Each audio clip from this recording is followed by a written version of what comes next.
The experience.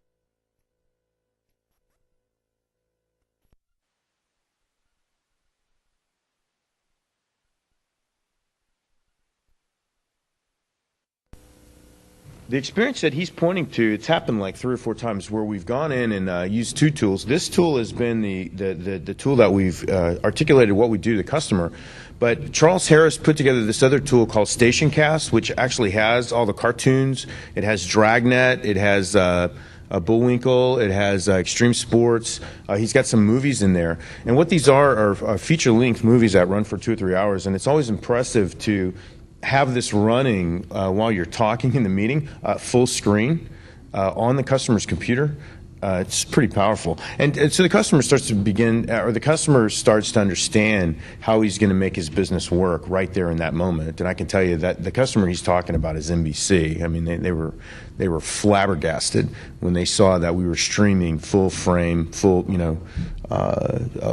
Dragnet, some of the other stuff that we're doing, the extreme sports stuff. I mean, they would sit there just looking at television, and we couldn't even talk to them because they just wanted to watch, what was going on. So that's real important. Now, I'll go back to the other thing. Guys, if they don't have a broadband connection, I mean, if you call them up and say, I'd like to have a meeting with you, but you really need to have a broadband connection so we can kind of demonstrate the network, you really got to ask yourself, if somebody can't even hook up in a broadband way, why are we even talking to them? You really got to ask yourself that. I mean, if they can't hook up and let us demonstrate what we can do over the network, you got to really question if they have, what it takes to do business with us. So that's something I'll leave you with. And then the other thing is back to, you got to show the customers the assets. I would encourage you to go out and have, conversations as it relates to what we can do. But until you show them the asset, it's just going to be. It's going to be tough. People really need to see the kind of investment the company's made in this business. So that's another thing I encourage you to do. And you guys have probably heard about some of the things that we've been doing with some of the big Tier 1 customers. Anybody that comes up with someone and can put a management team together for one of these companies, you give me a call and we'll get them on a plane and we'll take them out to see the network. And I can guarantee anybody that's got the management team of one of these companies teed up ready to do a deal, but the only reason why you can't get the deal done is because they don't believe or they haven't got religion. Turn them loose on this guy right here, and it's game over. As he's demonstrated so many times in front of me, I'm just shocked at what we have. I'm a believer. So I guess with that, we're going to talk about deal structuring, and what we're going to do is hand that over to Frank and Steve, and Matt is going to be involved in that too to some degree. And talk a little bit about how we're going to put deals together, big deals together in the future. So thanks a lot.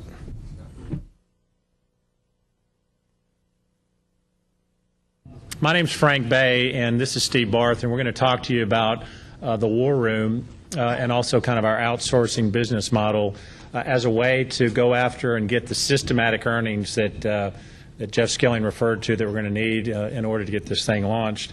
Of course, a lot of things are important, but I'm not sure anything's more important than getting the name right. We talked about War Room. Steve ran the War Room over at EES. Some people thought that was too militaristic, so we talked about the Pacification Center. That didn't seem to get after it.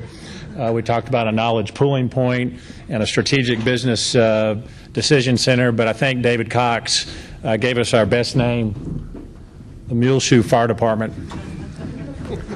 We'll have to catch up on that, Ted. Requires graphics and everything, but it's not multicast. In any event, we're going to try to do our best. Well, Dave's back. We've renamed our team the Muleshoe Fire Department. Now the question is, are we the Muleshoe Fire Department before the brakes have been fixed or after? Which probably gets us pretty good segue into what we're talking about. This was the donut that John Bloomer put up that he and John Griebling and McKinsey have been working on. And I think it kind of gets at the nub of the idea of what we're talking about in the War Room. In the middle is the shareholder value or the value concept, and what it requires is iteration around the strategic business planning, the development, which is Bloomer's group, and the customer life cycle, which is Griebling's group. All those things, are not simple and linear and easier. They all kind of go both directions.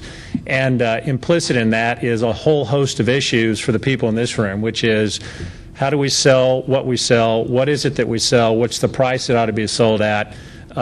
Once we sell it, is it really going to happen? And Steve and I and people that we've kind of been putting together in our team have been spending several weeks going out to Portland and other places, really kind of asking questions and getting people's feedback, because the worst thing you can do is have an idea what you think is needed, and then what you realize later it's not. In fact, the reaction has been just the opposite. I think there's a lot of people that say, yeah, we could use the kind of support that the War Room is interested in putting together, and that's what our presentation is about, is how we go about and execute on that. And to me, just to kind of jump to the conclusion here, I think the idea and kind of the agreement that it needs to be done is so strong that my biggest concern is that we not get the people in and execute so that people realize that this can be done. This is kind of hard to read, but I think it kind of gets at the concept, which is what we want to focus on is kind of developing a place. And I guess I ought to back up. The War Room's kind of an idea, and then it's also going to be a physical place. The physical place is on 44 right outside of David Cox's office, and we're going to set up Wednesday morning kind of our first walkthrough and getting people at the table. The idea is, how do you take what Jeff Skilling talked about today, which is all that intellectual capital, all that energy, all that culture, and then specific ideas that we do better than everybody else, the finance, the capital, the risk management, the credit risk, all the other applications that we can bring to bear. And how do you marry that up with what is just some unbelievable technology and thinking that Yeager and others have put together out in Portland? And our view is that the War Room and the idea will become kind of a clearinghouse or a focal point to bring some of these ideas for debate or discussion. Or if somebody's got a terrific vertical idea or somebody had a terrific sales call that makes sense, how do you proliferate that out so you can get the systematic earnings? I think what we realize when you have some pretty big financial targets, which are going to be laid on us, is that we're going to have to go out and make sure that we're getting all the corn off every field, not just kind of picking the ones that happen to be there in front of us.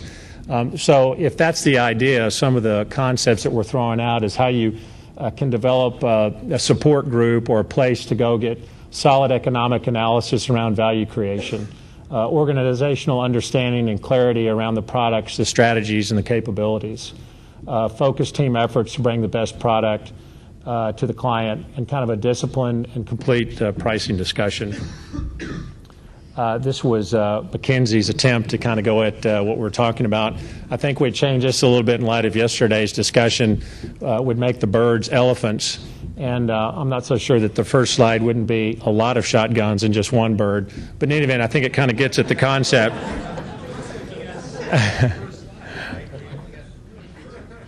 The other problem is that clearly Brian Begley is not a hunter because he don't take a high-power scope rifle after a bird, but small details. We'll work on the technology there too.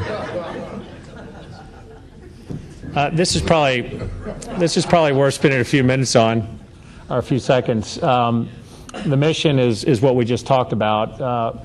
Provide the analytical research and economic financial analysis, serve as a central warehouse and knowledge center for the business activities, facilitate creation and work on cross-functional business ideas. That's kind of the outsourcing idea that we're talking about. Serve as a filtering and evaluation process for new business ideas. Talking with Matt Harris about his participation on the War Room as you go out and try to identify new verticals. Over time, is it just a series of new verticals you go after, or do you realize that it's some horizontals that you can get after? And I think that's where you leverage Enron's talent base and the skills that we have here in Houston with the product, so you can kind of see how you get the biggest bang. And Steve has a terrific slide on that.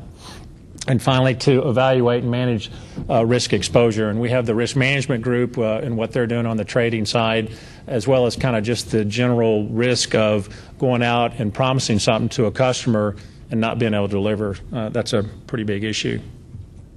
Turn it over to you, Steve. Okay. Part of my history is I was involved with EES for a number of years, dating back to the time when EES was just getting started.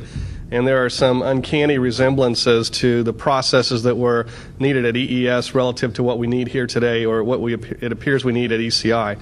And that is that there are some things that are major differentiators about EES and ECI from a lot of the other parts of Enron, which I'm sure, as many people in Portland have experienced, that's not always an easy message to convey. The differences between wholesale transactions that essentially are contracted for through financial and commodity tools versus those things that are purely physical in nature, where you actually have to build a network, you have to maintain a network, you have to provide the 5 nines, all those things that are very physical in nature. Also, the customer service issues, a lot of things that are really related to dealing with a lot of end users. And so that was some of the similarities that we saw early on. EES frankly struggled with a lot of that, trying to figure out how you got comfortable and came to grips with the various different elements of the physical side of the business. And in the EES world, it was how do you go from supplying simply commodity to supplying commodity full requirements delivery to the end user so that they could buy power from you 24/7 rather than on a 6x16 load or something that was a wholesale commodity that was a take or pay component. Or the other things that we had to come to grips with were metering and billing, horrendous customer service issues for us. How did you deploy meters in the field? How did you get them done? A lot of the same kind of things that you're looking at from the standpoint of how you procure various different network functionalities and how do you manage the billing systems and so forth. So in kind of my layman's exploration of the business, we went back and said, well, what was it that EES did? And what EES did was it took a view of the world that said that every component of the business model and every component of delivery was essentially a risk element of the process. And so we went back, and there's a constantly evolving process, not only across at EES but across Enron as a whole, where we identify various different risk components of delivery or of the value proposition that we're providing, and we put those into a book, and we start to manage those and look at the various elements that make up the risks, the risk mitigants, and our exposure to those risks and risk mitigants, and start to take a position about what the true cost of that particular component of delivery is. So if you look at this is once again pretty small, I'm sure, from the back of the room, but there are some things that are important color codes here, and that is that if you see at the very top it says customer, and immediately below that it says sales and origination, which is, of course, well, we currently have vertical marketplaces, vertical groups that are out selling, but we also have some people in Houston who have basically been pioneering origination functions in the world, just trying to test the waters and see what else is out there. The second component below that then is structuring. And structuring is the place where we see ultimately all the economics coming together and being completed to produce an output that is a company-wide recognized output that recognizes the net present value of that sale based upon all the different risk elements that have been rolled up into that. The 2 bars below that immediately you see we have labeled offer margin and current market margin, or what we call mid margin. And those line up down below with the green layer that's underneath the blue boxes, and I'll explain that in just a second. But if you look at the blue boxes, you see that in the EES model we have capital, we have commodity, which is made up of natural gas and electricity, we have hardware, which is chillers and boilers and so forth, you have operations and maintenance, applications such as information systems, and then construction and operation, and then new services. All of those things go into the output of an EES sale. And the way we add those things up are we have mid-margin and offer margin. The mid-margin is essentially the value that's created from an individual delivery group in the company selling their product into the deal. And probably the best example I can give to that is, as we heard from John Bloomer today, ultimately he will probably, I envision that Bloomer will bid back into the structuring, through the structuring group, a cost of an application. And so if you're going to serve XYZ Corporation and you're going to use the MediaCast product, there's going to be a cost component that's going to go in there that's going to reflect the R&D component, the development component of that particular product. Maybe it's the tweaking that makes it work, but he's going to have a price back to that deal. On top of that margin, which that would be the mid-margin. So in other words, that's how much there's margin in there for Bloomer's group that says that's how much we're going to take out of this for having supplied that product. On top of that is the premium that we can charge as a deal, essentially, which is the offer margin, which is the delta between what the mid-margin is and the cost that we're actually going to sell it to the customer. So those are the 2 basic margin creation components, and I think these are standard across Enron, that those are terms and terminologies that you'll hear used as we get more and more and more into defining the various risk components of the business. So that lines up with the green elements down below. The other elements that you see down below that are lined up with yellow are what we've termed future efficiency margin and customer ownership and optionality margin. And that really comes with the concept that whether it's hardware or whether it's capital or whether it's applications, that there's future margin value that we don't know just this minute. But as we take a risk-managed view of the world, we can take an estimate that we're going to improve our buying capabilities, or we're going to improve our service levels, and that in turn is going to create more margin inherently in the process. And so what we get to do is we get to take another look, and ultimately this is the real value of the risk management process, because you get to take a risk-managed view of every component, and you're no longer basing it upon the cost of that service today, but you're basing it upon a risk-managed portfolio that says the future costs are going to be something less than what we're charging today, and therefore that gets to be imputed in the model. The other piece of it is the ownership and optionality component, which is probably one of the biggest unknowns about this business yet to date, is what will be the future optionality value. But in each component, in each deal, we're going to certainly be taking a look at how do we create the optionality that we need to serve a customer in the future and bring them additional expanded services. So that's just a snapshot of the risk management function. Now, as we look to ECI, we've broken it down into the three elements that I think are now common to the company. One is bandwidth, trading and intermediation. Then there's the EIN, or the e-powered network, and then there are applications. And in each one of these, we estimate that there are going to be both physical and financial services underlying. The other piece that we're looking at is what we call the market interface, which is everything from what are the third-party applications that could be incorporated? What are the other revenue streams that could be derived? Do we play a role in the advertising piece? How do we get value at the maximum level from each deal that we do? And this is, I think, one of the real advantages of looking at it from the war room perspective is, as Jeff described this morning, we can start to look to the world and say, can we combine a solution that does more than just it's more than just the sum of the parts. It's added value from all those sums being brought together and producing an output, and possibly even selling that output via a different measurement metric. So that instead of selling just the LAN and just the service or just the circuit, I think you've already converted the measurement metric to be the megabits per second, which is a different metric than what the industry was buying from before. So this is how it looks then at ECI. These are the basic risk functions that we see today, and certainly this is once again a layman's view, but I think we'll continue to refine this.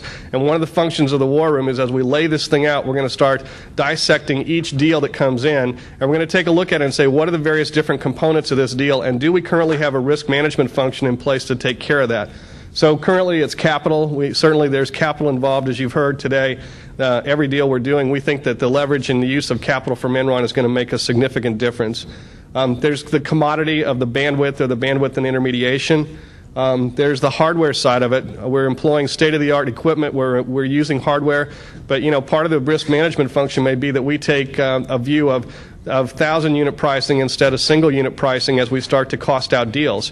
Or we go out and we think that the risk book can negotiate a more efficient purchasing program. Those are the kinds of risk elements that we think, those are the risk mitigants that we can bring. Operations, pooling and accounting, applications, and then network construction and operation. One thing that I think is really important is to understand that a lot of the economics of deals that we see now, especially something that's a short-term deal, if it's a 12-month to 24-month deal or even a 36-month deal, if we've based the revenues or the NPVs of that deal with the idea that we're going to be flowing or streaming media in 90 days from the time we sign that contract, and we don't get them up for 180 days instead of 90 days, we could have lost the very front end of that deal and lost a lot of the NPV value for the entire transaction. So it's really important, as we start to get a grip on this, we're going to have to know who's responsible for the execution, and we're going to run a book on that execution. And then we're going to know for sure that if they committed to having it done in 90 days, if it's not done in 90 days, then the book gets hit for that cost. And so those are the kinds of risk components and risk management techniques that Enron has used historically that we want to start to apply to this business to create more value and more ability for us to serve. The last piece is then kind of what are the war room functions and interfaces. Once again, I know from the back of the room this is tough to see, but we're going to create cross-functional deal teams. We've got a whole bunch of people that we're starting to assemble that are made up of kind of three operational groups. One, origination people that will be working to help identify new opportunities and working in conjunction with the existing sales team. Secondly, we'll have kind of what I would call an operational staff, which are people that will be actually involved in helping to construct the solutions and working the various different elements of the deal. And then finally, kind of a war room administrative staff that will look and try to work with the various different parts of the company that need to be brought in. And the war room is going to be very fluid. I mean, it's more, as Frank said, it's a concept, but it's also a place. But the staff will never be the same on any given deal. We may have 5 different people involved in one deal and 10 people in another deal, and you'll have a very fluid environment where people will be tasked based upon their expertise and based upon the requirements of that particular transaction. It's structuring development. You just heard what we talked about from the standpoint of structuring, but it'll be identifying what the risk components are and how do we bring those into a structuring model. We are not the structurers. We're simply going to facilitate the identification of the need. Business and development for new products, product and service pricing and strategy, and that's probably the biggest part of it, is trying to help to develop the strategy for the future. The rest of this I think we've covered already, but this is the idea is that it's a place for us to gather, identify the problems of or the needs of the organization, the opportunities of the deal, and then surface that amongst the various different delivery groups. Frank? Okay. I'm sorry. One more slide, and then I'll get out of the way. This is the view. If you take the yellow box right now, in terms of what we think is the total value of a structured transaction, currently we think we're capturing the yellow box only. And the idea here is that through War Room and the development of the proper risk management tools and the proper structuring, that we can develop these other inherent opportunities that are in the deal that we're not capturing yet. And that's no one's fault. It's just a statement of the development of the organization and where we are in the life cycle of the maturity of this company. But ultimately, we view the band at the far right-hand side as the band of opportunity that exists from a total margin perspective on a given deal. Yeah, and I would just comment back on that slide that that's a Jeff Skilling slide. I mean, that's what he's saying is with Enron, our ability to bring in what we've done in the gas and electric side, to disaggregate industries, to see where value is, to move quickly, and to bring a lot of horsepower there. And that's a pretty cool slide. The last slide is really kind of an organizational template. I think really what this slide says is that things are going to change. This is going to be a leg-in process. We're going to sit down Wednesday morning and get some people at the table. Probably the first thing we're going to figure out is we don't have nearly the right people at the table, or if we do figure out which the right organizations are, how do you staff that in a way so that it becomes a solution center, or at least a place that can meet quickly enough to talk about the ideas and issues as opposed to a backlog. I think one of our real concerns and fears is that somehow this is seen as a hurdle, somehow this is seen as a way to tell you to not do a deal, somehow this is seen as a way to keep the verticals that are going out there right now when we're making money, to slow those down or stop them. Not that at all, just the opposite. But I think the ability to kind of go from a startup to a high-growth company needs that kind of coordination in order for us to kind of get those revenues. So we just threw this out as some different areas where we're going to have either risk buckets or people who need to be involved. And Christine, I was chatting briefly about getting the law group involved and some of the others, so that we have a place where we can really, almost on a real-time basis, get these answers up. And the last thing that it's not, quite frankly, is a decision center. We're not going to sit there and dictate policy. That's what senior management's about. And the first slide about what's your strategic business equation? There's mind share or reach, and then there's revenue. And there's all sorts of trade-offs between those. And I think this will be a place where we can get data points and discover different facts so that senior management can make some decisions about that. Or to John Bloomer and John Griebling's point, if this is a service industry that requires 5 nines in terms of quality, Enron traditionally is more of a deal-making organization. So how do you bring those together? I don't know if we... One of the main reasons why we started to look at this deal team or this war room concept is that when I go out on the road and I want to sell something, I don't want to deal with any of the details after the sale, right? So we got these two guys to take care of that. So really what we want to do is create systematic ways for people to make money. Everything that I've been involved with in the last several years is that if there wasn't a systematic way for the Dave Coxes, the Mitch Olsons, and the Ted Seitz of the world to go make money, we never made any money. So these guys are going to figure that out, and we're going to get on with it. And I don't know that they mentioned, but Matt's going to be involved with this effort as well, and making sure that we define the new verticals and get our hands around doing that going forward. So that's pretty exciting. The next speaker, I asked to come kind of at the last minute, but one of the problems that April has had in her business is, a lot of these big media companies haven't quite figured out how to package up their products and sell them using streaming media. A lot of customers that we're talking to don't understand how they're going to use the products and services that we offer, which is really a wholesale business. I mean, we're offering wholesale streams, or sometimes streams where we're selling to an end user. But if you don't really have a plan, or you don't know what you're going to do with these streams, it's very difficult to get a sale off. Terry McFadden is with mshow.com, which is one of our customers that has a pretty good track record with us, and actually we kind of struggled to get some things done for him, but we're getting better at it. But one of the things that we want to do is have Mr. McFadden talk a little bit about how we can present the customer with a way to use streams. And they've got a whole bunch of products and services that they kind of embed into the streams, which provides a better, more compelling story to tell the customer. And MShow is one of our big customers, and we really want to work with them. So again, as we're out there trying to sell stuff, let's not just sell wholesale streams to a media company. And I'm looking for Rob House. Rob, are you out here somewhere? Well, we were talking about when we go see Warner Brothers and they haven't quite cooked up a strategy around their streaming media product, I mean, clearly there's an opportunity for MShow to provide them with some of the polling services, the CEO talks, or the sales meetings or stuff like that, where we can begin to at least open a commercial relationship up with a customer by employing some of the technology that these guys have. So with that, I'll let Terry come on up and tell you a little bit about what they do. I thought to myself, there must be some way I can stand up here and educate you without really being involved. And this is essentially what I came up with.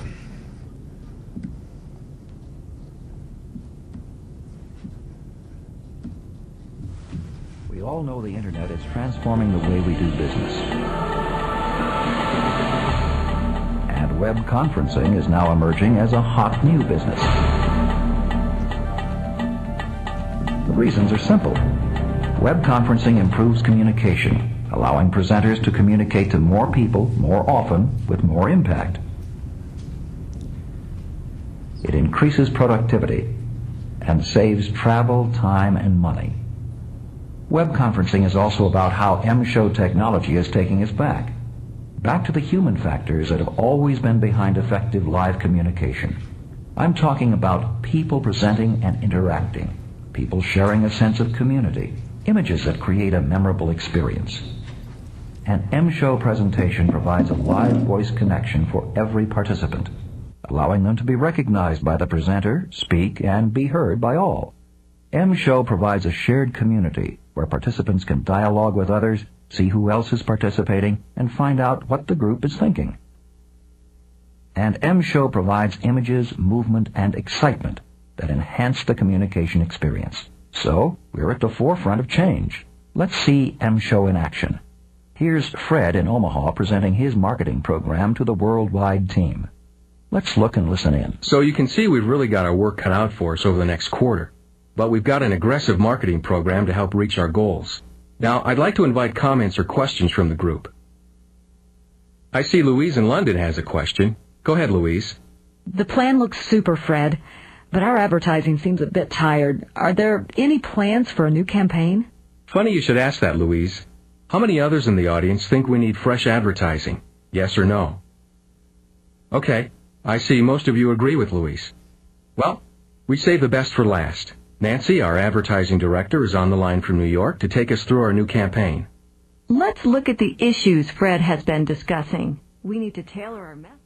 So you can see that MShow is all about effective live presentations, all about discussion, interaction, and shared experience. And, of course, about improving your bottom line.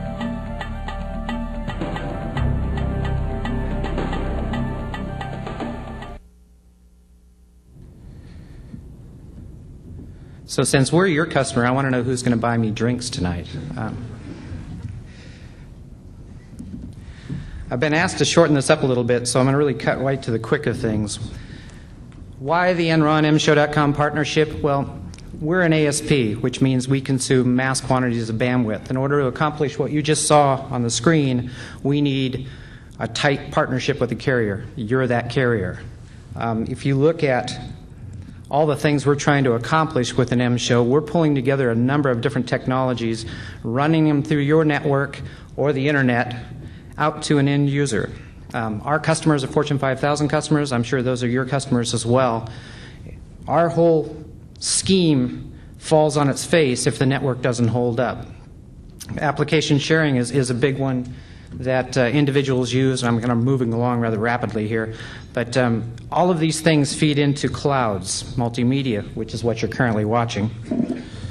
Video. We just did the State of the State for the governor of Colorado. That whole program was streamed. 5,000 people watched that. It was all live. It was fed via the internet to a number of different places. We pulled all the technology together using an M-Show to make that happen. But we use somebody else's streaming devices, like the Enron streaming servers, which once again is why we need you. We also have a voice over IP play. This is for individuals that are out there that don't have a way of really getting the full experience without a multimedia PC. So again, we're filling up bandwidth. And the secret sauce here is we are a bandwidth-hungry app. That's what we are, and that's why we're a good fit. We also have a real-time bridging capability for those individuals that don't have multimedia PCs, which turns out only 40% of America currently has multimedia PCs in the corporate world. For individuals that have a need to back up or go into a redundant mode because the IP portion of it failed because some of the networks aren't as robust as they might be, so they can dial into a bridge. So it's just another way of getting the audio portion, or if you lose the internet connection altogether, you can still listen to the presentation. But the bottom line is we pull multiple technologies together. Our magic is to make it look like it's just one presentation at the far end. And you notice everything's feeding into a network. And why do you folks as salespeople want to do something with this? Well, the more M-Shows that are sold, the more bandwidth is consumed by the ISPs, the more bandwidth consumed by the ISPs, the more bandwidth consumed on your network, the more bandwidth consumed on your network, the more money you make. The more money you make, the more things you buy. The more things you buy, the more manufacturers need to train people. The more manufacturers need to train people, the more bandwidth is consumed. The more bandwidth consumed, the more your network gets consumed. Closer we are to making our financial goals and early retirement. And that's my sales pitch. Do you have any questions about what we do? Did I make it 10 minutes? Questions? Answers?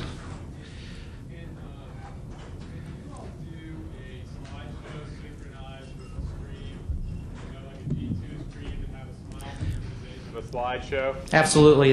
The show we did for the state of Colorado for the governor had all of these different components in it. It had the media content, it had the video encoding, it had the IP voice, it had the PowerPoint going through. So the person watching it with the G2 player as an example could see the governor speaking, the PowerPoint slide was being run by other show leaders, and the audio was either coming in via telephone through the bridge or IP.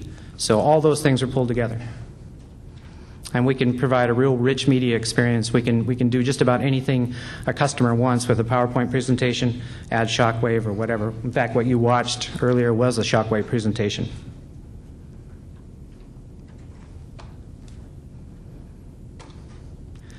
We have a field sales force. I encourage you to contact them. If there are any salespeople around here that would like to talk to us while we're here, we also have one of our field directors back there who works the East Coast. We'd be happy to talk to you offline about how we can work together and drive more bandwidth for you, more M-Shows for us. Thanks.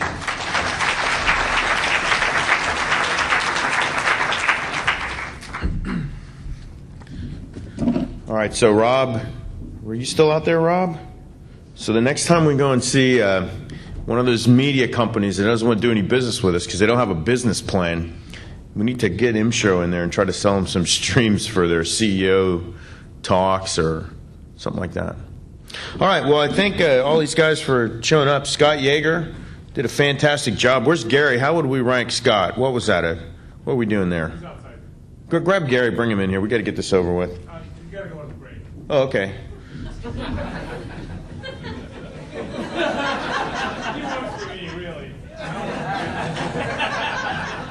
All right.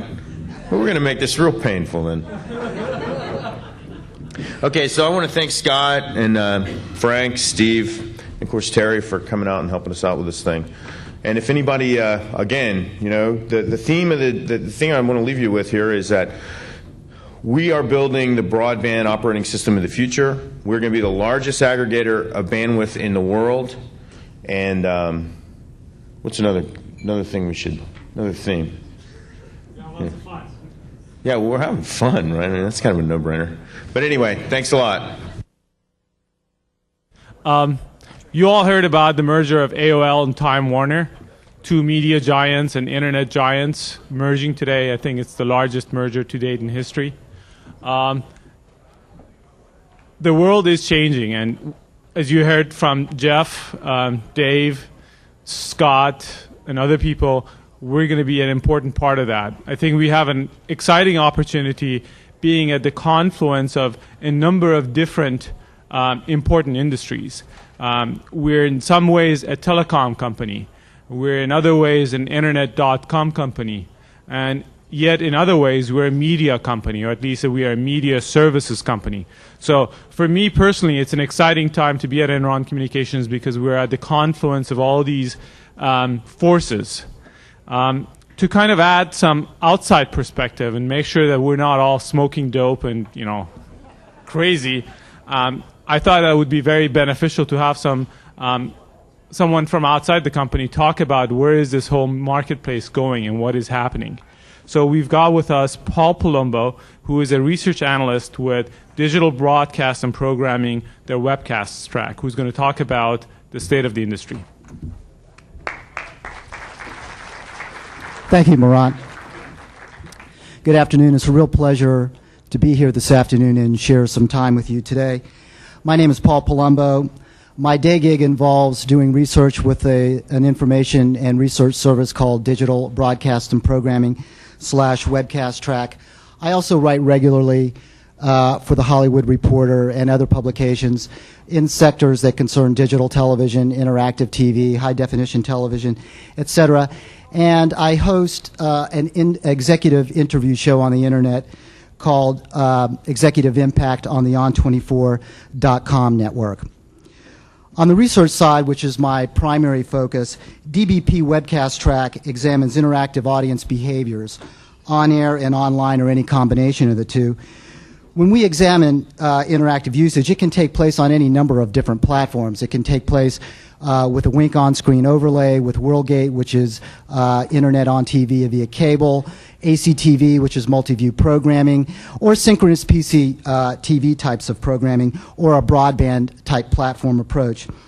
Now, the market currently is more focused on PC TV programming and broadband because that's where the installed base is, and producers like to produce for broadband because it's a much richer media experience, and also the advertising CPMs, and if you don't know the term CPM, it means a cost per thousand that you can sell against that particular video inventory, is much higher in those particular environments. Whenever TV or TV-like programming is customized, enhanced, made interactive, or even more accessible, just in a 2D sort of linear way, that's when DBP Webcast Track gets on the case. Now, if we look at today's agenda, I'm going to begin with some conceptual ideas and an overview of the market based on end-user dynamics driven primarily by the data that we've collected over the past couple of years, and then launch into the statistical and data presentation, part of user analysis, followed by a brief look at areas of opportunity for bandwidth providers and a summary.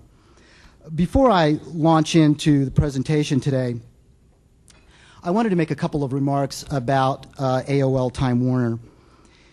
And what's stunningly apparent by this merger is that the emergence of new media is turning into the predominance of new media, driven by the power of commercial opportunities and cross-platform audience flow. In a world going multimedia and becoming more deeply screened, and when I say deeply screened, I mean everything from a Palm Pilot to a television set connected to a digital set-top box to a PC connected to a broadband network to dial-up internet, the world is becoming more deeply screened and digital, and content in that environment or distribution that focuses on one platform is severely disadvantaged. Look for Yahoo or other similar services, given a direct and immediate kinetic competitive response here.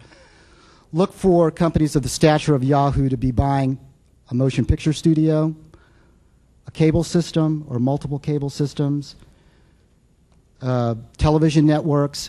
We're going to see this today is a day in media history. It's also an illustration of the new media money. And when I say new media money, I mean the valuations attached to internet stocks. If you look at also on-air inventory by broadcast networks and how broadcast networks have parlayed that with no upfront cash into stakes, substantial stakes in interactive properties. Even fiber facilities providers, these are the currencies of the moment. Flowing audiences from screen to screen, platform to platform is about converting what has been linear, vertical behavior into horizontal behavior. Click in versus click out. And every point along that continuum, from passive to interactive, from vertical to horizontal, is an opportunity for commerce. Now, if we look at who will be the major players in the new media landscape, well, it's not a surprise. It's going to be the major players in the media landscape today. And these, of course, would be the ones that you would immediately go after. I noticed that when Scott Yeager's presentation, he mentioned your discussions with NBC and NBCI. Smart move. I wouldn't leave out CBS, Fox, ABC, every cable channel in existence, every niche network that never got carriage because there's no capacity on cable systems, broadband producers that want to produce programming that doesn't have distribution, you name it. I would use the Microsoft strategy, which is leave no potential pebble of opportunity overturned. This is a market of incremental market share improvement. And incremental market share is all about blocking and tackling, executing on a daily basis. So the top 25% of what will become the interactive networks, whether they're on-air, online, on-air and online, will own 75% of the business. And that's not to be unexpected. It's the traditional way that media markets have broken out. Now, I wanted to mention why broadcast networks are in such an advantageous position vis-a-vis new media markets, and that's because the scarcity on the internet, and I don't care if you're Yahoo, you do not have the reach of ABC, CBS, and Fox. The scarcity on the internet is promotion, and people are paying a lot of money on broadcast television to reach those audiences that the medium reaches. And so broadcasters have been able to parlay that ad inventory, that bandwidth that's feeding a TV set into investment stakes. And we can look at CBS's investment in Sportsline, in Hollywood.com, ABC with the Go Network, etc. The big broadcast networks will own a big piece of the business and will draw bigger audiences given the nature of their event programming. They've got the historical relationships with rights holders. I don't expect to see the NFL on broadband exclusively anytime soon. You see a very premium version of the NFL on DirecTV, and people will pay for that, but it has not disenfranchised their broadcast audiences. Interactive video is going to become a multi-billion-dollar industry, of that I'm sure, in the next 5 to 6 years. The ad inventory is going to be there. The streams will be served, as we'll see, based on what people are doing today. It's still a matter of converting those streams into ad avails and then selling those ad avails. That requires the right people with the right component skills in the right positions that block and tackle every day.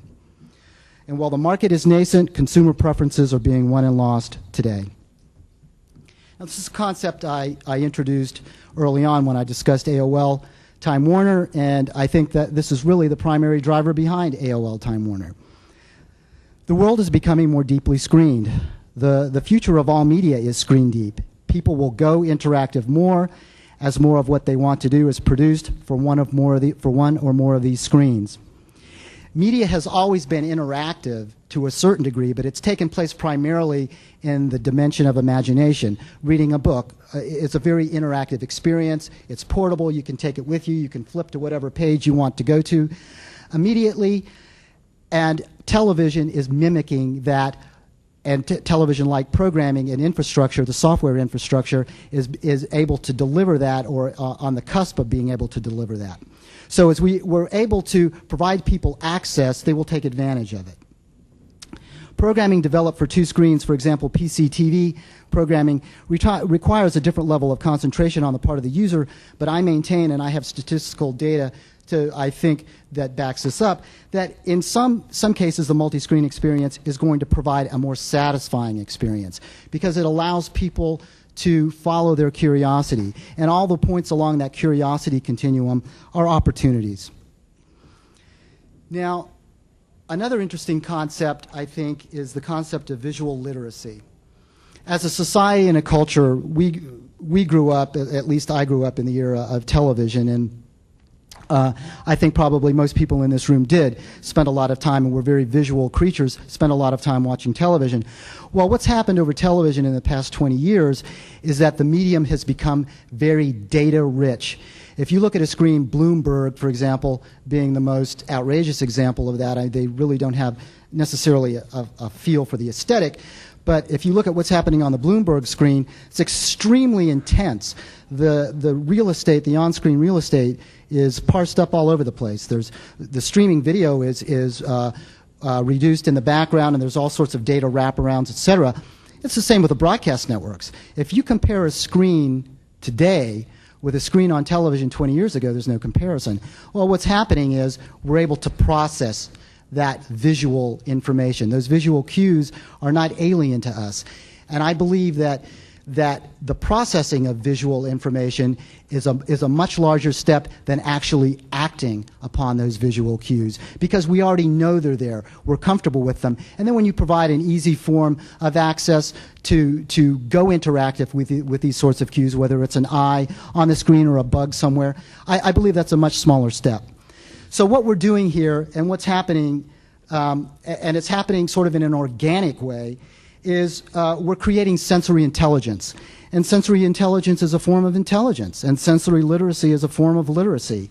People are more visually literate than ever before and consume more media simultaneously than ever before. I think we've all seen the studies that suggest that there are PCs and TVs often turned on at the same time in tens of millions of homes.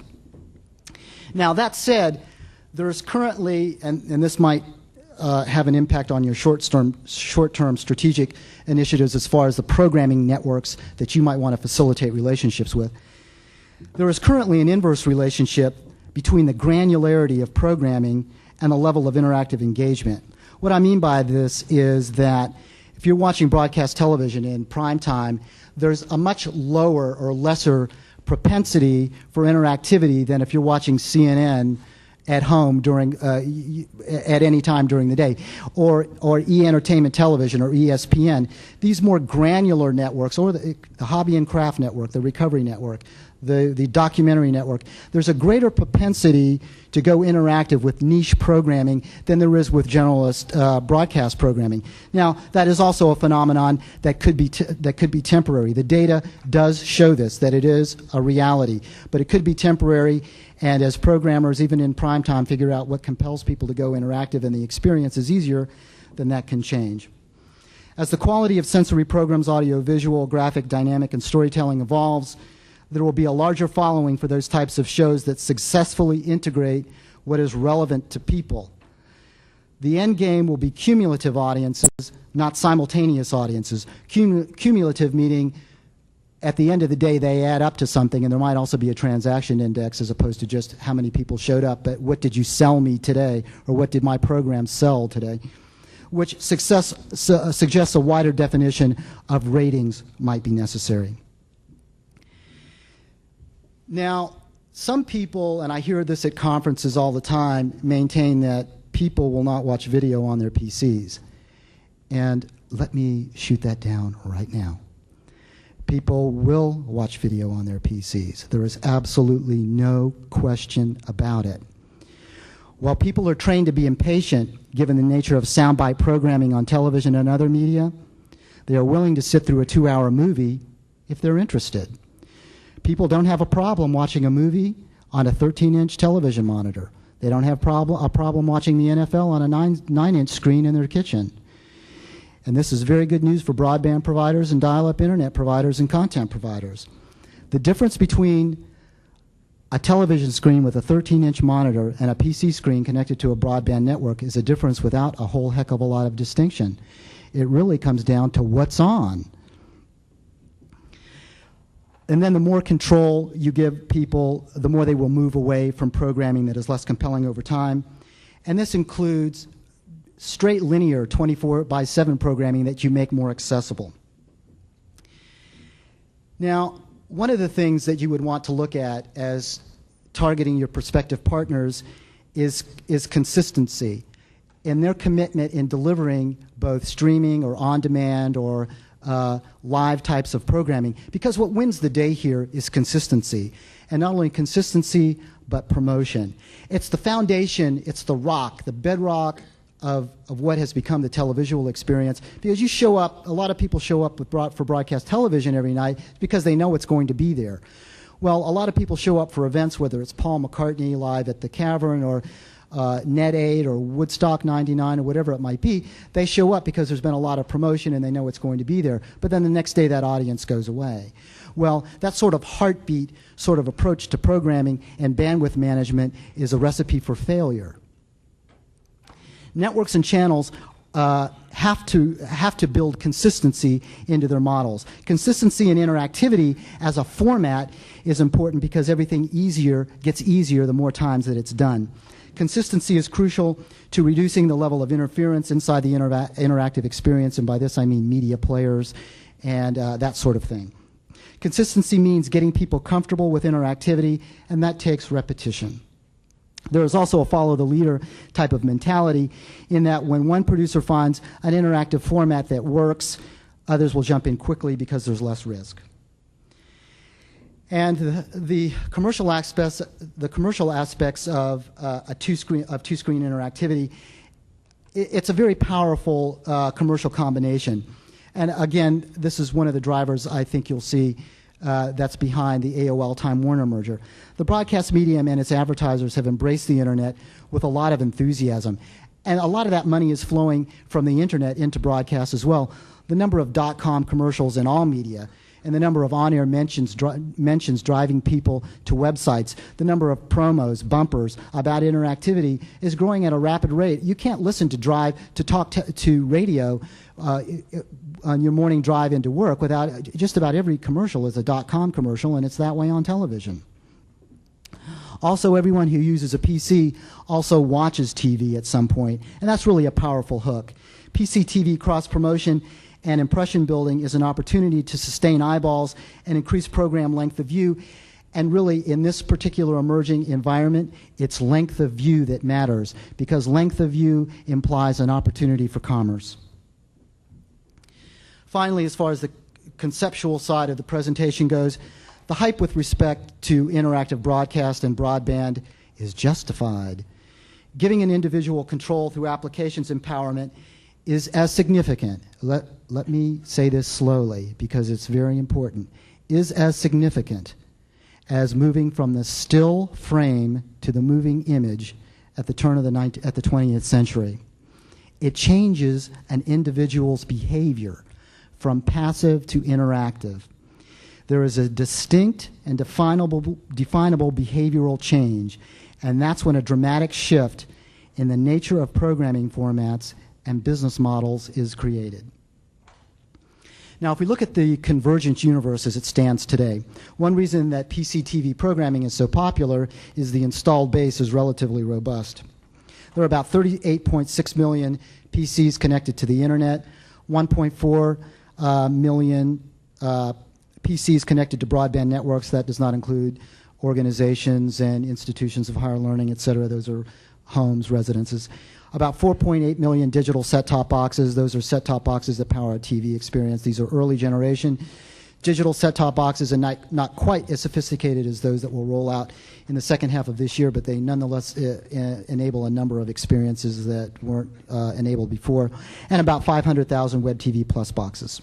And Web TV Plus boxes deliver enhanced programming as screen overlays on the TV.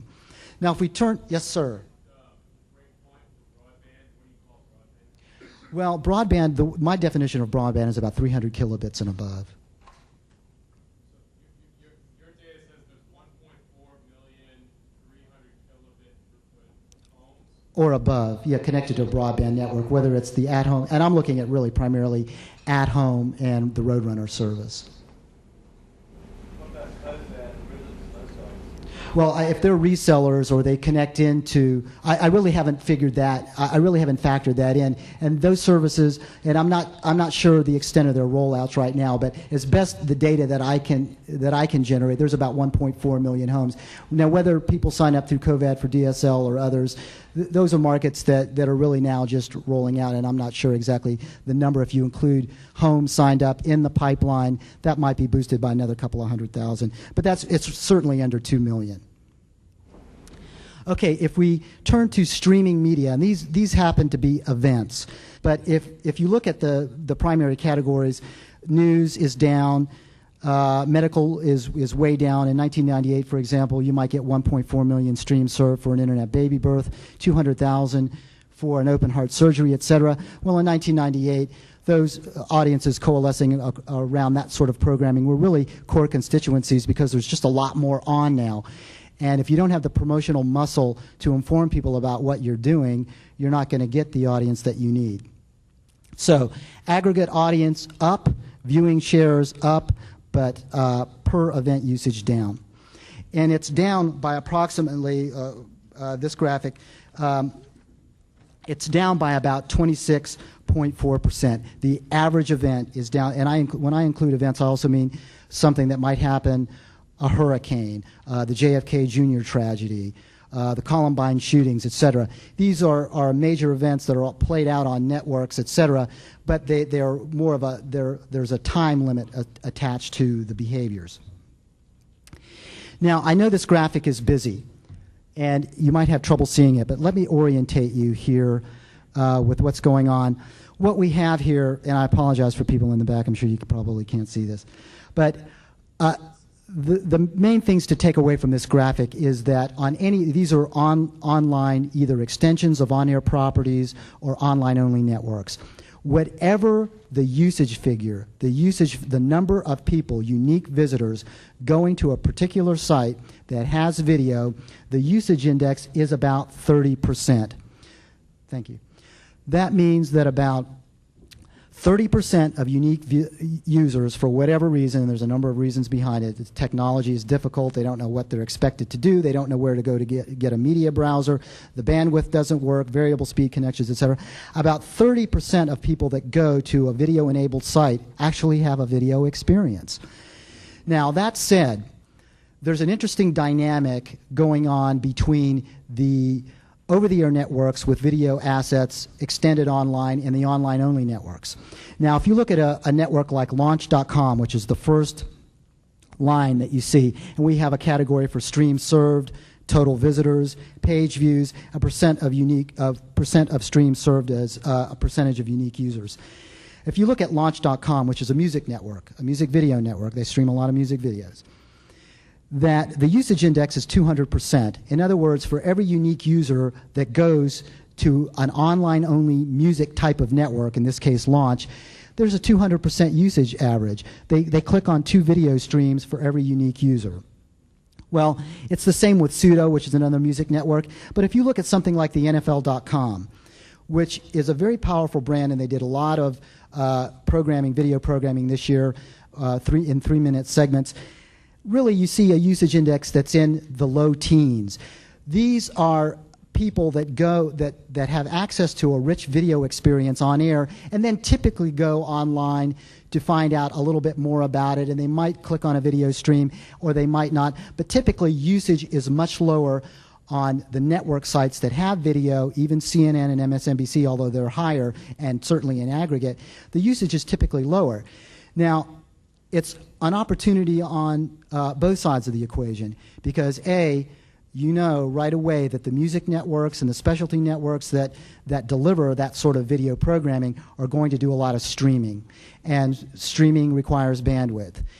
So those are potential partners. Then on the other side of the equation, I can guarantee you that everybody at CNN and MSNBC and Discovery and Fox and CBS Cable want to increase that number, which is in the low teens now, and get it up. And they're going to do that. They're going to begin producing the media assets and then promoting against it. So it's an opportunity to partner with them in a growth business.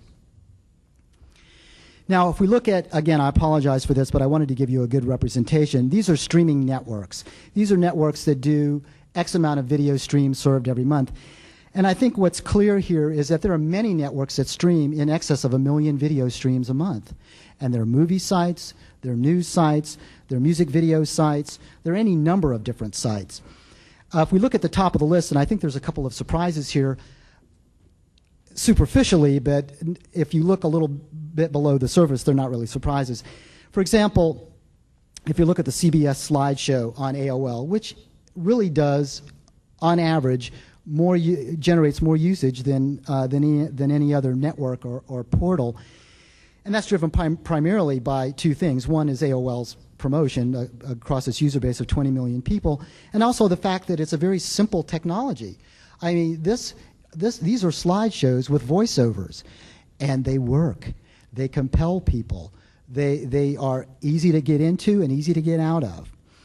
Now, one of the surprises, and this might be an opportunity because the WCW has not made the inroads that the WWF has, one of the surprises here is the WWF. I found it very hard to believe that the WWF site streams 4.5 million video streams a month, but they do. Now, one reason they do is they've got high ratings. They play on USA Network and the UPN network, so they've got that brand out there reaching a lot of people. And they consistently promote their pay-per-view business on broadband. Now, the pay-per-view business on broadband only does about 1,000 e-tickets per event, and they do about 1 to 2 a month. But it does work. It is compelling. There is an audience for it. And it's also resulted in a lot of traffic on the WWF site. The WWF site is the most, as far as the internet goes, is the largest streaming destination online. It's really quite amazing. Even larger than CNN. And if you look at some of the other networks here, you can see that the news networks can generate anywhere from 1 to 4 million streams served a month. And some of the other specialty networks, such as Hollywood Online, 1 million video streams served, AdamFilms.com. I believe you have a relationship with AdamFilms.com, or will have. Now, if we turn to the most popular programming category types, and this again is event usage and streaming dial-up internet. This is video, ranked by video stream served. News is the most popular category. More people go interactive or access video streams concerning news content more often than any other programming type. The next most popular programming category is music, followed by entertainment, medical, and sports. Forgive me, okay? Really what that slide was all about was showing the news networks and aggregate average usage, which is about 1.5 million, to 1 to 1.5 million video streams served per month. But again, and we'll discuss this a little bit later, the ratings paradigm there is flipped upside down in that the broadcast networks typically do a lot more in on-air ratings, but a lot less online because the cable networks have been a lot more aggressive in building awareness of their interactive brands. Now, news is popular online and even in a dial-up space because it's a digestible program format. It offers users utility and interactive access, is regularly promoted on air. Music video programming works because it works in 3 to 10 minute segments. And producers at MTV, even in a 24/7 linear environment, have a lot of experience producing in 3-minute increments. That said, online, concerts still require big name acts and a lot of promotion. General entertainment is a popular category, but it's not a consistent program type. There's really an opportunity here for bandwidth people and for entertainment companies to get together to sort of unify what is a lot of fragmented behavior into more of a loyal audience segment. Medical programming, as mentioned, got out of the gate quickly with on-demand and simulcast, but there's simply more on now. Sports, as evidenced by the WWF, will show much greater programming strength going forward as on-demand and synchronous content is produced more consistently. And I have in mind here as well what you see happening with ABC and Enhanced Monday Night Football and ESPN and Sunday Night Football and other initiatives in that area. Sports is an interesting category because these guys are entrepreneurs. And what's happening is what you have in the mix here is you've got interactive networks, you've got talent brokers, you've got poker partners, and it's a fertile ground for business model innovation. Now, if we look at the networks, the enabling networks that are involved in facilitating the top events, it's not surprising that the major networks, which is represented by the blue area of the pie chart, these are major networks that have some sort of on-air component, are responsible for 59 out of the top 100. And those networks might be facilitated, for example, in the case of CNN or MSNBC, by Interview and other bandwidth brokers or providers, transparent brands, but the core essence of the brand is really what's being presented. But significantly, 41 out of that top 100 is by new media networks, networks that didn't even exist a few years ago. And this is really quite exciting because what you have here are companies that were really a thought or a venture enterprise a few years ago, and they're going toe-to-toe with broadcasters that have been around for half a century. Now, if we look at the top interactive networks as far as facilitating interactive events, it's not surprising given that news is a popular programming category that the news networks would dominate in that category. Now, this notion about viewer preferences and interactive broadcast brands, and I think this is not only relevant for the end user, but all the way up the bandwidth and content rights food chains. Over-the-air and cable networks have a reach and audience flow advantage compared to their online-only counterparts. That we know, and that shows up in the data. However, niche or specialty cable networks exhibit a higher interactive usage index than general broadcast networks. The more granular the programming type, the greater propensity for interactivity, and we see that played out as well with the online-only networks in comparison to even the niche networks. Interactive audience flow, moving audiences between different screens, is a function of day part, promotion, program type, and low technology barriers for both online and on-air networks. And creating interactive network loyalty requires consistency in programming and promotion. I want to mention something about low technology barriers here just for a second. And I'm not speaking from a soapbox here and trying to make a point. This is a serious business issue because I've seen it over and over again in the data. When you produce programming and you're a producer or you're a bandwidth provider and you're partnering up with people whose agenda is to sell the next generation chip or the most recent version of a browser or media player, and that is the gateways or the hoops, plural, that people have to jump through to get to the experience, you're limiting the experience in a very significant way. I can tell you that Intel's initiatives with Launch.com for the concert series this past summer, while promoted regularly, did very small numbers, maybe 1,000 people, viewed these things. And that's because it was for Pentium 3 only users. And not only does this frustrate people, but it actually, I believe, fosters resentment. And I think it's counterintuitive to developing a business of value. Now, as mentioned, specialty news networks dominate ratings online, and I'm going to show you some evidence of that, and supported by data.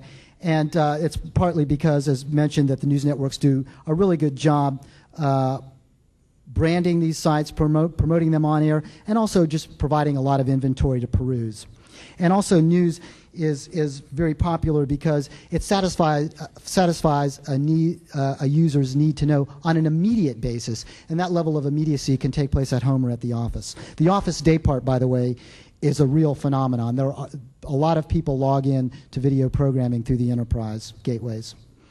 Now, if we look at one specific event, and this has to do with, I mentioned something about the inversion of the on-air ratings paradigm vis-a-vis online networks and cable news networks. As we know, this has to do with the JFK tragedy. Now, on and the data for this date is July 21st of last year, which was the day the wreckage was found and recovery operations commenced. Now, the broadcast networks and the cable networks were wall-to-wall 24/7 coverage. The news networks, by a large margin, and they always do, outdistanced the cable networks in terms of on-air ratings. Now, if we look at what happened online, there's been an inversion. And I believe this inversion will also play out in broadband as well. Now, and that's dominance on 2 out of 3 platforms. Now, which platforms are going to be more valuable in the future? That's a very interesting question. But I would sure want to be involved in these brands on those particular platforms. Now, if we look at what happened on that particular day, July 21st, there were 834,000 streams accessed on CNN.com, which is a ton, okay? This is one day. On MSNBC.com, 635,000 streams, video streams accessed. On ABCnews.com, and I don't mean to pick on ABCnews.com because it was reflective of the networks, all the networks, the generalist broadcast networks, and certainly 234,000 streams is significant on any site during any day. But 234,000 streams served in comparison to MSNBC and CNN is second stringer status. They were outpaced by a 4 to 5 to 1 margin. Now, over-the-air brand extensions and specialty on-demand networks are really the usage leaders. On-demand cable news networks owned by major networks top the interactive video usage charts. And as mentioned, anywhere from 20 to 40% of people that get to these networks actually click on a media experience. So this is a real opportunity to grow the market and be involved with it at an early stage. Now that said, and this has to do with blocking and tackling and execution on a daily basis, and I know that's a focus at Enron, you can have all the media inventory stream that you want, and the inventory is being consumed and it's available. But selling against that is another story. All this ad inventory that's being created, really, we have yet to get to the point where there are media streams or advertising promos either encoded into the media streams or files that stream in advance of those or at the tail end. And part of the problem is we're just now to the point where people can stream. Now we need to get to the point where there's a business here. And I think there's an opportunity for people that can dynamically insert advertising promos or advertising messages inside media streams that they deliver, that to take an integrated package to content providers and maybe have a compelling reason to do business together.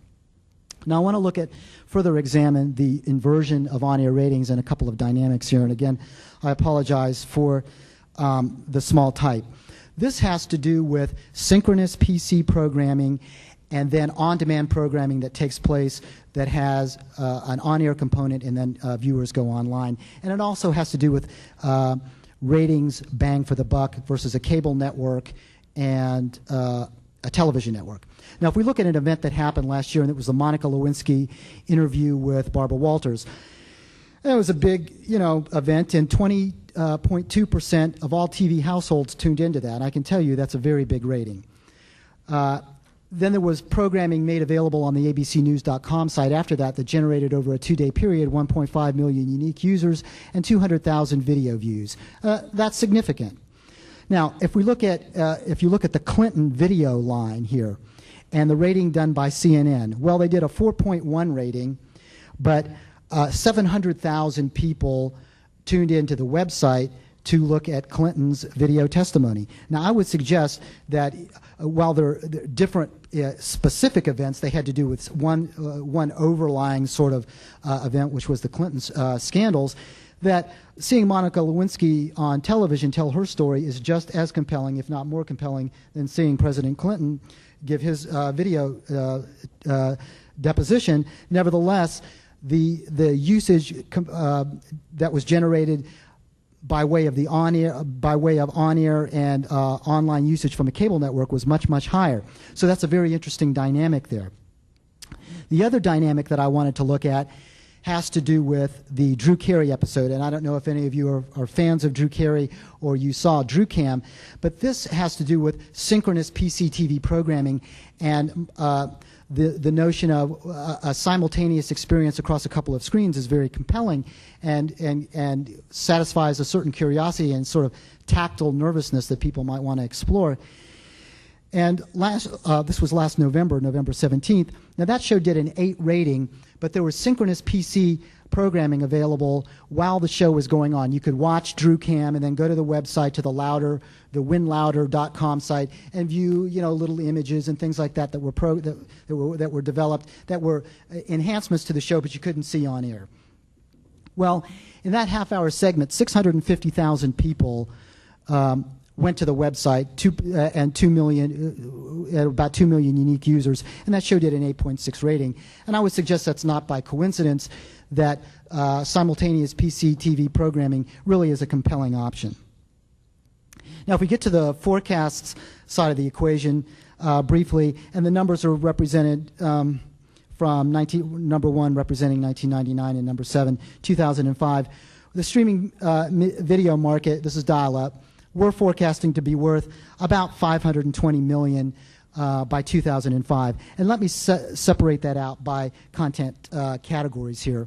If we look at what's happening as far as video streams served on a monthly basis, currently there are about 18.8 million video streams served on a monthly basis across these various categories: news, sports, movies, general entertainment, medical information, and music, or about 225 million in 1999. We're forecasting that's going to grow in an aggregate at a compound rate of about 30%, working out to about 1.2 billion streams served by 2005, representing value of about $528 million. Now, I mean, we know the usage is going to be there. This is really still all about blocking and tackling here, and people have to have sales organizations that can sell that inventory consistently, and you have to make certain assessments about the availability of inventory and inventory sellout, et cetera, et cetera. And these are all new organizations. Even the major media companies that have strong online assets or interactive assets, these are all new people and with new skills and in new market positions that inside an organization and dealing with new markets that really don't have a lot of experience yet. So how all that's going to shake out is a variable. But the inventory is there. We made a most likely case scenario about the inventory that would be sold. If we look at the total interactive broadcast video market, we're estimating that it's going to be worth about $4.2 billion by 2005, and that includes segments as diverse as video on demand. That's video on demand to a PC connected to a broadband network, streaming to a set-top box on a television set, streaming video, dial-up, internet, digital data casting, broadband video, internet on TV, and PVR incremental ad revenue, PVRs meaning personal video servers, the TiVo and replay networks phenomenon. And we think that bringing the internet into the living room via the television and the set-top box is really the largest visible opportunity, and I think you'll see companies like AOL really making significant inroads in that area, as well as other organizations. For example, web TV, even though it's a little bit primitive now, the technology is rapidly getting better. And we think that additional ad inventory created for that will be created by using personal video recorders is going to result in about $1.1 billion in additional revenue to the major networks and content providers. And this is a graphical representation of those market forecasts, leading up to about $4.5 billion in value. Now that's end user value. When we talk about the software infrastructure, the hardware facilities, the electronics that drive it all, the R&D that's going into program research, the M&A dollars that will be spent, and all sorts of other ancillary types of things, the market, of course, is worth many multiples of that. Now, if we look at the broadband video segment for a second, we're forecasting aggregate market value by 2005 of about $341 million, of which $90 million or 20% is going to be made up of pay-per-view. Now, really, the limiting factor here, I believe there's an appetite here in any number of different programming flavors for broadband video to the PC or the TV. But the limiting factor here is really just the rollout of these services and getting these devices connected. It's not that simple. And if the digital rollout of set-top boxes is any indication, well, we've been waiting for that for 5 years, and we're at 4.8 million boxes installed right now, and even those boxes are early generation boxes. But there's a tremendous opportunity there, and I'd like to give you an example of that.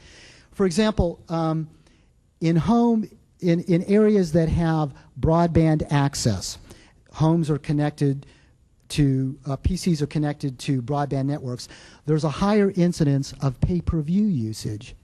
In other words, people go to the website or to the site, they log in, they can see what the pay-per-view event is all about, they can fiddle around with it, they can have a rich media experience, and there's a higher incidence of program buys, people buying the pay-per-view programming, then going on air and buying it, than in areas without broadband access. So these are some dynamics, new dynamics that are coming into play that we don't know how they're going to shake out, but we know that there's going to be some compelling applications develop.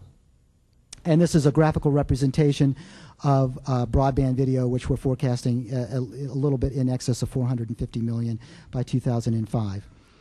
Now, both pay-per-view and advertising-based models will work in broadband, and pay-per-view, as mentioned, is forecast to make up about 20% of total broadband video. User traffic to events is still small, but longer form, i.e. movie content and sites that have broadband access are seeing a length of view benefit. Currently on the internet, dial-up usage length of view is about 2 to 3 minutes. You get people to your site, they click on a media stream, they're going to be there anywhere from 30 seconds to 2 minutes to 3 minutes at the outside. Producing in excess of that is just not going to work. That's why you see so many people aligning with services like Fast TV, that you can have intelligent search with video, because people don't have the attention span. It's just too clunky of an experience. But broadband increases that 3 or 4 times. The usage index is about 8 to 10 minutes.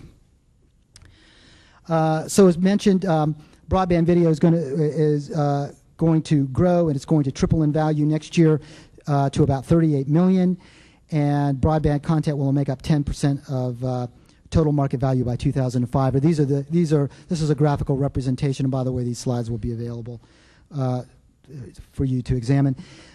This is a data representation of the different categories of how those markets will shake out. And here is sort of a pie chart that lists that total value. And as we can see, internet on TV is 27%, broadband content 10%, streaming video 11%, net PVR advertising 20%, video on demand 13%, data casting 4%, and these are on-screen overlays. That has to do with Wink type of on-screen overlays that generate some sort of commercial application. I'd like to turn to, if I could, areas of potential market opportunity. And this has to do with broadcast affiliates and broadcast station groups and networks and cable channels and a number of other organizations that have on-air media assets. What's important here is their core asset is video, and they're in a mode now of signals extension. So if we look at just the broadcast affiliate universe, about 85% of all affiliates with simulcast or on-demand video on the internet are self-hosting. Now this is an important statistic that will come into play a little bit later, but these companies are sort of taking charge of their bandwidth destiny. They're looking for transparent brands to facilitate that. 6% of all affiliates with video, these are broadcast affiliates at the local level, have aligned with Broadcast.com, Yahoo Broadcast Services. 2.9% of affiliates have aligned with Q West, primarily CBS O&Os, which means CBS owned and operated stations. And 6.2% of affiliates are using other providers like Live on the Net. Now, one thing I want to emphasize here, and why am I discussing or singling out broadcast affiliates? Well, remember the ratings inversion that's happened with national news? That same dynamic is going to play out locally in every market. And folks, there are 210 local broadcast markets. They're called designated market areas across the country, and there are some 1,400 affiliates. Every one of those affiliates is a video franchise, and every one of those affiliates is going to be in competition with the other affiliate to develop awareness of their interactive brand, and they're also in competition with the news organizations or the publishers. It's going to be a very interesting fight. Now, 55.6% of affiliates support both Microsoft and the real G2 player. 23.3% of affiliates, these are hundreds of network affiliate sites, support Microsoft Media Player exclusively.